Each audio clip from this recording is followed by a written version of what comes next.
پھر فرماتے ہیں اس زمانے میں شرعی جہاد کی کوئی صورت ہی نہیں ہے، کیونکہ اس وقت نہ کوئی مسلمانوں کا امام موصوف بصفات و شرائط امامت موجود ہے۔ آج کہاں سے پیدا ہو گیا یہ امام؟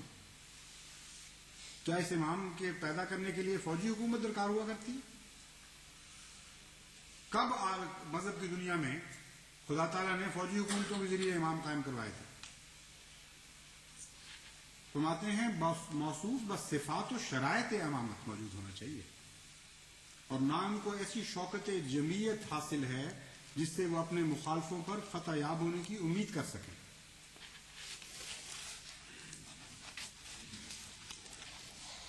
سر سید احمد خان صاحب فرماتے ہیں 1857 کے غدر میں جو لوگ شریک ہوئے ان کے متعلق فرمایا کہ وہ ان لوگوں نے حرام زدگی کی اور کوئی بھی ان کا اسلام سے تعلق نہیں۔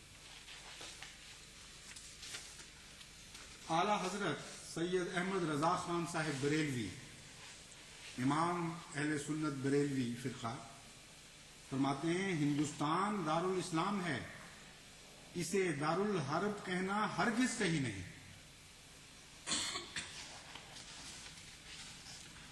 حضرت سید احمد صاحب بریلوی شہید، جن کے متعلق کہتے ہیں کہ انہوں نے جہاد کیا اور جہاد کے لیے وہ افغانستان کی طرف روانہ ہوئے اور سکھوں سے بھی لڑائی کی، وہ ایک دل ضرور تھا، وہ مقدس دل جس کے دل میں غیرت تھی مسلمانوں کی۔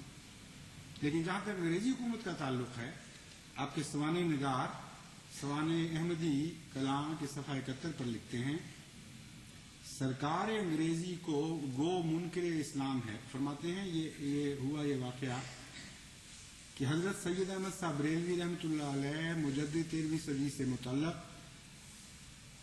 مولانا محمد جعفر صاحب تھانیسری نے یہ بات لکھی ہے کہ ایک سائل نے یہ سوال کیا کہ آپ انگریزوں سے جو دین اسلام کے منکر اور اس ملک کے حاکم ہیں، جہاد کر کے ملک ہندوستان کیوں نہیں لے لیتے؟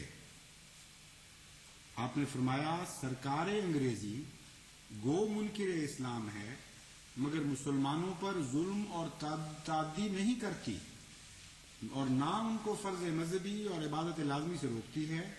ہم ان کے ملک میں علانیہ واز کہتے ہیں اور ترویج مذہب کرتے ہیں، وہ کبھی ماننے اور مزاحم نہیں ہوتی۔ ہمارا اصل کام اشاعت توحید الہی اور احیاء سنن سید المرسلین ہے، سو وہ بلا روک ٹوک اس ملک میں ہم کرتے ہیں۔ پھر ہم سرکار انگریزی پر کس سبب سے جہاد کریں اور خلاف اصول اسلام طرفین کا خون بلا سبب گراویں؟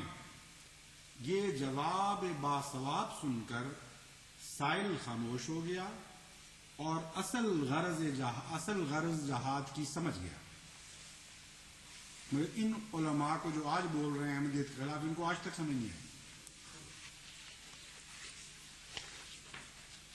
مولانا شبلی نعمانی فرماتے ہیں رسول اللہ صلی اللہ علیہ وسلم کے عہد زرعی سے لے کر آج تک مسلمانوں کا ہمیشہ یہ شعار رہا کہ وہ جس حکومت کے زیر سایہ رہے اس کے وفادار اور اطاعت گزار رہتے۔ یہ صرف ان کا طرز عمل نہ تھا بلکہ ان کے مذہب کی تعلیم تھی جو قرآن مجید، حدیث، فقہ سب میں کنایتاً اور صراحتاً مذکور ہے۔ مقالات شبلی جلد اول صفحہ 171۔ خواجہ حسن نظامی صاحب فرماتے ہیں جہاد کا مسئلہ ہمارے ہاں بچے بچے کو معلوم ہے۔ جب تک انگریزی حکومت تھی اس وقت بچے بچے کو وہی مسئلہ معلوم تھا جو حضرت مسیح موعود علیہ الصلوۃ والسلام فرمایا کرتے تھے۔ جس دن وہ حکومت گئی اس دن سے سارا مسئلہ ہی بدل گیا ہے، ہر بچے کو کچھ اور بتایا جا رہا ہے کہ ہمارے ماں باپ یہ کہا کرتے تھے۔ بچے بچے کو کیا معلوم ہے؟ فرماتے ہیں وہ جانتے ہیں کہ جب کفار مذہبی امور میں حارج ہوں اور امام عادل جس کے پاس حرب و ضرب کا پورا سامان ہو لڑائی کا فتویٰ دے تو جنگ ہر مسلمان پر لازم ہو جاتی ہے، مگر انگریز نہ ہمارے مذہبی امور میں دخل دیتے ہیں، نہ اور کسی کام میں ایسی زیادتیاں کرتے ہیں جس کو ظلم سے تعبیر کر سکیں، نہ ہمارے پاس سامان حرب ہے۔ ایسی صورت میں ہم ہرگز کسی کا کہنا نہ مانیں گے اور اپنی جانوں کو ہلاکت میں نہ ڈالیں گے۔ رسالہ شیخ سنوسی صفحہ 17، مؤلفہ خواجہ حسن نظامی۔ احمدیت کے جو بات کے دشمن ہیں ان میں سے بھی بعض یہ تسلیم کرنے پر مجبور ہوئے۔ چنانچہ ایک ملک محمد جعفر صاحب ایڈوکیٹ ہیں جنہوں نے احمدیہ تحریک کے نام پر ایک کتاب لکھی تھی، وہ فرماتے ہیں مرزا صاحب کے زمانے میں ان کے مشہور مقتدر مخالفین مثلا مولوی محمد حسین بٹالوی، پیر مہر علی شاہ گولڑوی، مولوی ثناء اللہ صاحب اور سر سید احمد خان سب انگریزوں کے ایسے ہی وفادار تھے جیسے مرزا صاحب۔ یہی وجہ ہے کہ اس زمانے میں جو لٹریچر مرزا صاحب کے رد میں لکھا گیا اس میں اس امر کا کوئی ذکر نہیں ملتا کہ مرزا صاحب نے اپنی تعلیمات میں غلامی پر رضامند رہنے کی تلقین کی ہے۔ یہ تسلیم کر لیا ہے کہ دو دور آئے ہیں مسلمان علماء پر، ایک وہ جو انگریزی حکومت کا دور تھا حضرت مسیح موعود علیہ السلام کے زمانے میں، اس وقت کچھ اور مسئلے پیش کیا کرتے تھے، سارے علماء وہی مسئلے پیش کرتے تھے جو مسیح موعود علیہ السلام جہاد کے متعلق فرما رہے تھے، اور آج ان کے مسائل بالکل بدل چکے ہیں اور یہ رخ ہو گیا، مشرق سے مغرب کی طرف رخ کر بیٹھے۔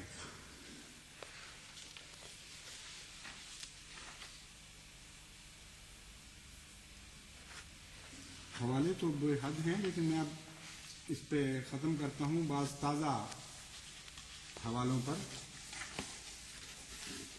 شورش کشمیری صاحب جو احمدیوں کے اول معاندین میں سے تھے، کتاب سید عطاء اللہ شاہ بخاری میں یہ بات تسلیم کرنے پر مجبور ہو گئے کہ جمال الدین ابن عبداللہ شیخ عمر حنفی مفتی مکہ معظمہ، احمد بن ذہنی شافعی مفتی مکہ معظمہ اور حسین بن ابراہیم مالکی مفتی مکہ سے بھی فتاوی حاصل کیے گئے جن میں ہندوستان کے دارالاسلام ہونے کا اعلان کیا گیا تھا۔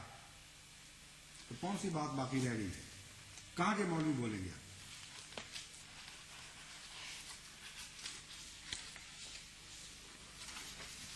اور مولانا مودودی صاحب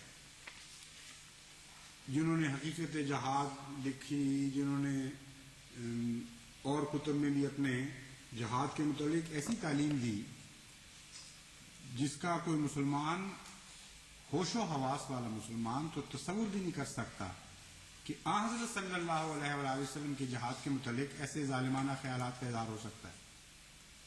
سب سے متشدد جہاد میں نظریہ رکھنے والے آج مولوی مولانا مودودی صاحب ہیں، آج ہیں، مراد ہے کہ ان کا فرقہ ہے اس وقت جو ان کی باتوں کو تسلیم کرتا ہے، یہ تو فوت ہو چکے ہیں۔ جہاد فی الاسلام میں جہاں تک حضرت مسیح موعود علیہ السلام کے زمانے کے ہندوستان کا تعلق ہے اس کے متعلق آپ فرماتے ہیں ہندوستان اس وقت بلا شبہ دارالحرب تھا۔ کس وقت دارالحرب تھا؟ دارالاسلام نہیں کہہ رہے، جب انگریزی حکومت یہاں اسلامی سلطنت کو مٹانے کی کوشش کر رہی تھی۔ بین یہی جماعت احمدیہ کی تعلیم ہے کہ پہلے جب غیر حملہ کرتا ہے تم اس سے لڑو، اپنی عزتوں کی حفاظت کرو، اپنے مال کی حفاظت کرو، اپنے وطن کی حفاظت کرو، اپنے دین کی حفاظت کرو، اور ایک ایک بچہ بھی کٹ کے مر جائے تو انہیں نہیں ہتھیار چھوڑ ڈالنا۔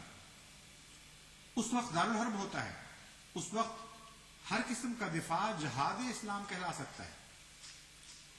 چنانچہ مولانا مودودی فرماتے ہیں یہی بات کہتے ہیں اس وقت مسلمانوں کا فرض تھا کہ یا تو اسلامی سلطنت کی حفاظت میں جانیں لڑاتے یا اس میں ناکام ہونے کے بعد یہاں سے ہجرت کر جاتے، لیکن جب وہ مغلوب ہو گئے، انگریزی حکومت قائم ہو چکی اور مسلمانوں نے اپنے پرسنل لاء پر عمل کرنے کی آزادی کے ساتھ یہاں رہنا قبول کر لیا، تو اب یہ ملک دارالحرب نہیں رہا۔ سود حصہ اول صفحہ 77 تا 78، یہ کتاب کا نام ہے سود۔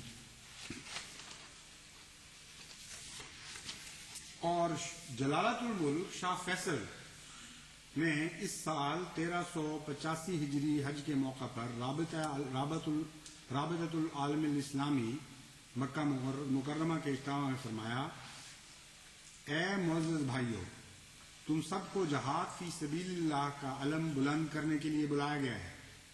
جہاد صرف بندوق اٹھانے یا تلوار لہرانے کا نام نہیں، بلکہ جہاد تو اللہ کی کتاب اور رسول مقبول کی سنت کی طرف دعوت دینے، ان پر عمل پیرا ہونے اور ہر قسم کی مشکلات، وقتوں اور دقتوں اور تکالیف کے باوجود استقلال سے اس پر قائم رہنے کا نام ہے۔